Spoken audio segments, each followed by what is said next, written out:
यहां रोज नई चमकती हुई, देखो ध्यान दीजिए, गुरु, इष्ट, इष्ट मंत्र और माला, ये चारों बहुत जल्दी परिपक्व अवस्था प्रदान करती हैं।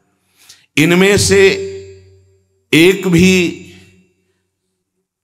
यदि बदला जाए तो बेविचार दोष उत्पन्न हो जाएगा। गुरु, इष्ट देव, इष्ट मंत्र, मंत्र जपने की माला और माला झोली सहित, इसे खिलवाड़ ना समझे। यदि तुम किसी की माला चुरा लेते हो तो कभी तुम्हें उसके जपे हुए का फल नहीं मिलेगा।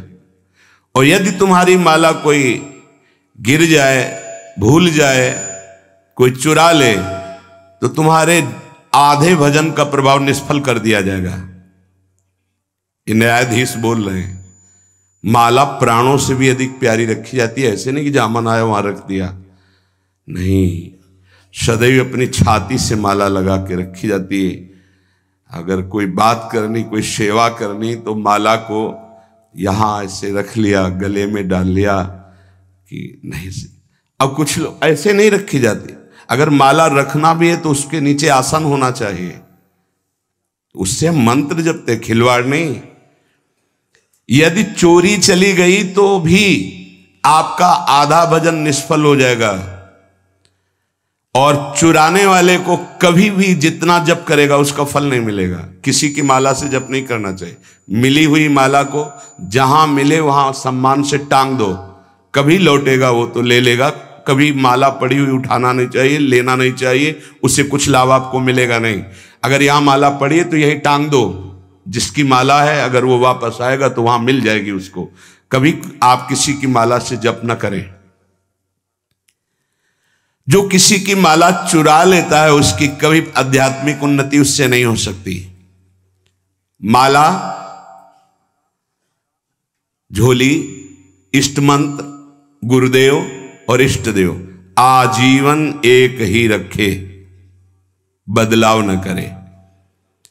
यावत जीवन इन चारों को एक रखे, गुरुदेव, इष्ट देव, इष्ट मंत्र, इष्ट माला, उपासक बहुत जल्दी परिपक्व अवस्था को प्राप्त हो जाएगा। ये बातें बड़ी गूढ़ हैं, ये आध्यात्मिक सत्संग, इसलिए आपको सुनने को मिल रही। कर्म चार प्रकार के होते हैं। एक कर्म जिनसे यहां भी सुख मिले और परलोक में सुख मिले, जैसे हम यहां किसी भूखे को भोजन पवा देते हैं तो हमारी संपत्ति भी बढ़ेगी और परलोक में इसके पुण्य का बड़ा लाभ प्राप्त होगा। या हम ऐसी कुछ अपने धन से व्यवस्था करते हैं जिससे भजन करने वाले संतों को सुख मिले।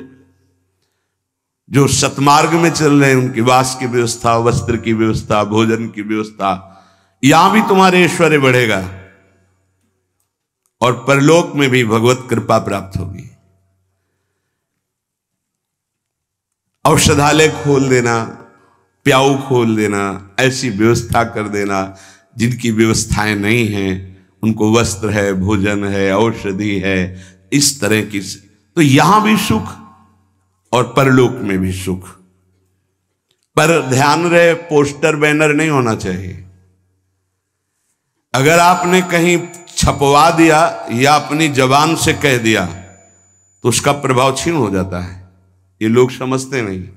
आपने वृंदावन आए, 100 संतों को भोजन पवाया, इसके बाद पूरे गांव में 4-4 जगह बैठ के कि वृंदावन गए थे, 100-2 संतों को ऐसा पवाया, संत भी कह रहे थे कि वाह भाई, और 100-100 रुपया भेंट दी।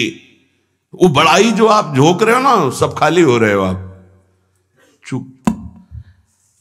ये लोग कुछ ऐसे देहाभिमानी होते हैं कि एक पंखा भी टंगवाएंगे ना तो पंखा की हर पंखुड़ी में जिला अमुक, बाबा का नाम, दादी का नाम और ये नाम और वो नाम, अपना नाम, पूरा पता, फोन नंबर सहित पंखा में ऐसे देखे गए। कुछ भी करना है पूरा ये सब। तुम्हें अपने नाम की चिंता या संतों की सेवा की चिंता हुई? तो ये ध्यान रखो, जिनमें यहां भी सुख मिले और परलोक में सुख मिले उसे सत्कर्म कहते हैं। सत्कर्म गुप्त होना चाहिए, पर अभिमान गुप्त होने नहीं देगा, पक्का। वो चाहे दीवाल से कहेगा जरूर। ये अंदर देख लेना, फूलन आएगी, कहना कुछ तो ऐसा कि बाद में संत पाएंगे, पहले ही परिक्रमा मार्ग में बोर्ड लग जाता है, आज यहां 100 संत सेवा और अमुक जिले के अमुक अमुक अमुक ऐसे। तब ये लगता है कि कैसे तुम नादान बच्चे हो, तुम्हें इतना बड़ा सौभाग्य सुकृत का मिला था, इतना महान सत्कर्म, और तुमने सब मिटिया मेट कर दिया। और उनको लगता है कि सत्कर्म का फल यही है। 100 रुपया के अगर फूल डालने हैं तो फिर 100 लोगों को तो पता चलना चाहिए कि वीडियो में कि हम ही फूल डाल रहे थे। बड़ा हम का खेल चालू है। ये कर्म तभी परलोक में आपको मिलेगा जब यहां आप गुप्त रखें। देखा है आपने गुप्त कैसे कमाई की जाती। बहुत बड़ी यज्ञ की थी, मैदा फैक्ट्री के मालिक थे। जब वो आते थे कानपुर में गुरु आश्रम में संत दर्शन के लिए, तो 20 गाड़ियां उनके साथ होती थी और आधा किलोमीटर पहले ही रुक करके नंगे पैर पैदल आते थे। जब वो यज्ञ करवाए तो एक हाथ में झाड़ू सोहनी और एक में डलिया, और जो ऐसे खा पी के दोना पत्तल फेंक देते वो उठाते। कहीं कोई पोस्टर नहीं, कहीं और इतनी दिव्य सब खान पान सामग्री सब ऐसी, और वो केवल चेक करते थे अपने कार्यकर्ताओं का, झाड़ू लिए हुए वो लिए। कोई जैसे पूछता यज्ञ कौन करवा रहा, तो बोले हमको तो यहाँ दोना पत्तल फेंकने की सेवा मिली, हमें तो पता नहीं। कोई जान नहीं पाया कौन करवा रहा है। अपने लोग इसलिए जानते थे कि प्रेरणा से हो रही थी। ऐसे सत्कर्म की कोई जान ही नहीं पाया कि किसने करवाई यज्ञ। और इतना बड़ा खान पान कानपुर महानगर जहां लाखों लोग खाते पीते, उनके पास कोई कमी नहीं, कहीं भी कोई अभिमान का लेश मात्र नहीं। दूसरा मतलब पहला है जो इस लोक और परलोक दोनों में सुख प्रदान करे, वो ऐसे धार्मिक सत्कर्म। दैन्यता की मूर्ति साधुता अपने आप आ जाएगी जब आप ऐसा समर्पण करेंगे। कितने ऐसे, एक नहीं कितने ऐसे जिनको ये है ही नहीं कि हमारी जानकारी कोई कि हम कुछ सेवा करते हैं। अहम को पुष्टता चाहिए। इस लोक परलोक में यदि अपने कर्म का जो सुकृत है तो भगवान से प्रार्थना करो कि कोई न जान पावे, ऐसा कार्य करो, तो वो आपको इस लोक और परलोक दोनों में उन्नति प्रदान करेगा। दूसरा, जिनमें यहां भी दुख और परलोक में भी दुख। पहला है यहां भी सुख और परलोक में सुख। दूसरा है यहां भी दुख और परलोक में दुख। परिस्त्री गमन, जो दूसरे माताओं के साथ बहनों के साथ व्यभिचार करते हैं, यहां भी दुख और परलोक में दुर्गति। अगर गृहस्थ हो तो एक पत्नी जो आपने पाणी ग्रहण किया है, बस। दूसरा मदिरापान मद्यपान, यहां भी दुख परलोक में दुर्गति। द्वैत कीड़ा जुआ, यहां भी दुख परलोक में दुर्गति। हिंसा मांस खाना, यहां भी दुर्गति और परलोक में भी दुर्गति। देख लेना, खूब मांस खा लो, फिर तुम्हारा मांस जब अंतिम समय सड़ेगा ना और तुम्हारी जब दुर्गति होगी तब तुम्हें पता चलेगा।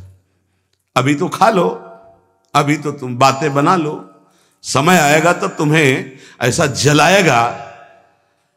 कभी कभी ऐसा लगता है कि ये मानव देह केवल संत कृपा से ही लाभ ले सकता, अन्यथा नहीं ले सकता।